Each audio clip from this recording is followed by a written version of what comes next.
Quanto ci mettereste voi a convincervi a spendere una giornata in un luogo simile? Immagino pochi secondi.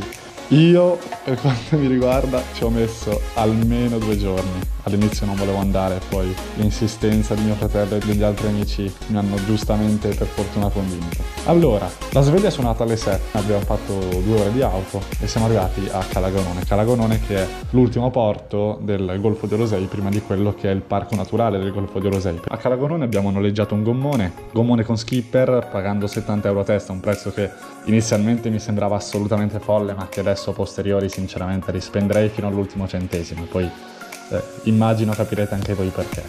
Alle 10:30 è quindi arrivato su uno scintillante gommone da 14 posti Walter, questo scalatore romano divenuto skipper lì perché è attratto anche lui dalla bellezza del posto e dalle numerose pareti che a breve vedrete.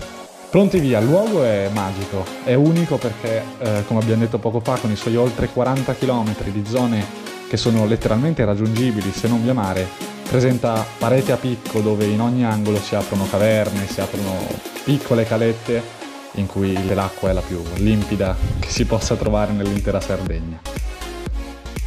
La nostra prima tappa è stata la Grotta Azzurra, una piccola grotta che prende il nome dal fatto che il fondale è composto da sabbia finissima che nel momento in cui viene illuminata dal sole dà alla grotta stessa un colore davvero di un azzurro molto intenso.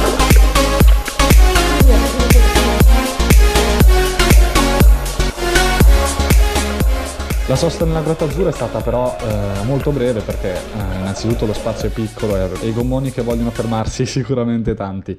Siamo quindi ripartiti e Walter ci ha portato l'esperienza di uno skipper bellissimo.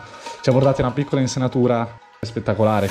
Qui abbiamo avuto modo di fermarci, tuttavia anche qui non più di mezz'ora che però tra bellissimi tuffi e caverne invisibili se non con una maschera passando da sott'acqua, mezz'ora che appunto è volata.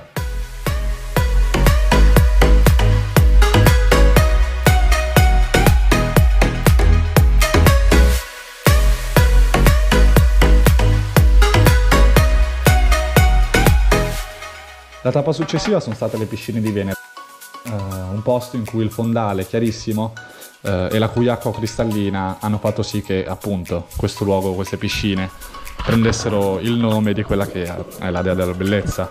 Anche qui la sosta è stata molto breve, ma non è sicuramente mancato il tempo per fare un bellissimo bagno e qualche ripresa anche qui con il drone.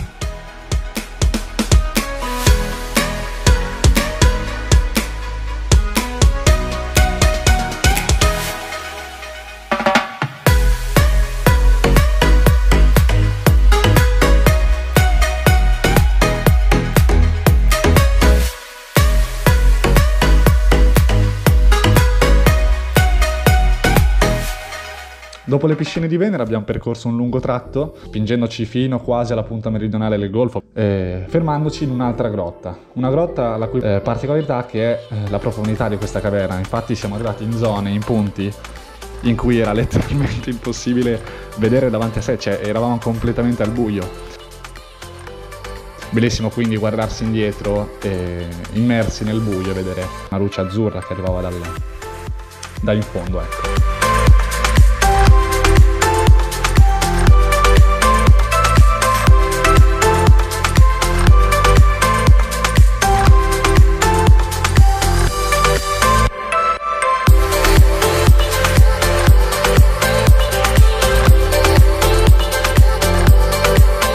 Qui però la sosta è stata molto breve, siamo quindi presto ripartiti, stavolta tornando chiaramente verso nord, e in pochi minuti siamo arrivati a quella che a tutti gli effetti è la punta di diamante del golfo, ovvero Cala Golorizze. Cala Golorizze è una caletta che si è generata in seguito a una frana nel 1962, quindi particolarissima come cosa. È una cala che è oggettivamente unica al mondo per 3 diversi motivi che l'hanno addirittura portata a essere patrimonio dell'UNESCO. Il primo motivo è la presenza di un arco naturale alto 13 metri, dal quale, naggia, mio grandissimo malincuore, era vietato tuffarsi.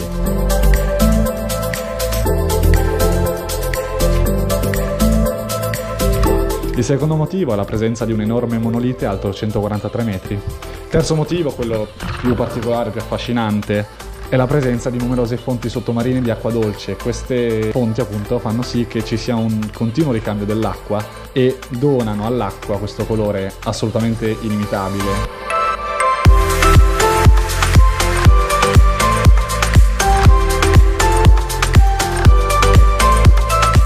Alle 15:30 siamo ripartiti e Walter ci ha fatto notare numerosi luoghi che in seguito a frane molto probabilmente con l'andare degli anni diventeranno anche loro nuove cale, perché ricordiamo che la Golorizia è nata proprio da una frana.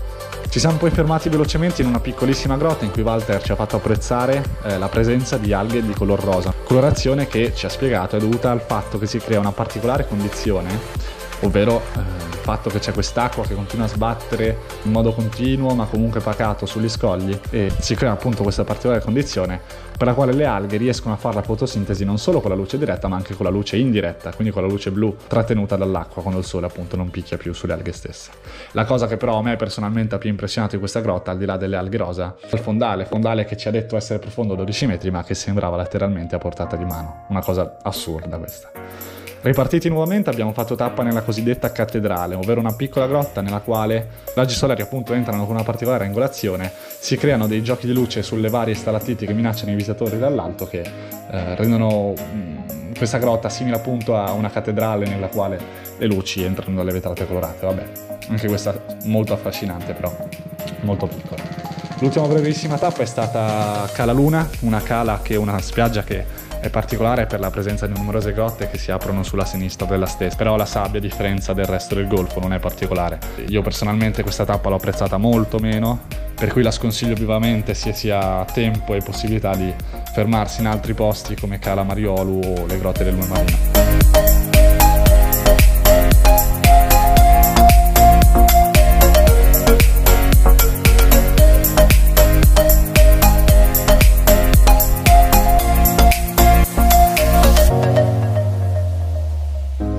Ripartiti l'ultima volta, Walter ci ha quindi lasciato alle 8 Cala Gonone e basta, qui dopo esserci gustata una meritata Coca-Cola fredda alcuni e un aperitivo gli altri, siamo poi ripartiti per arrivare a casa appunto alle 8:30.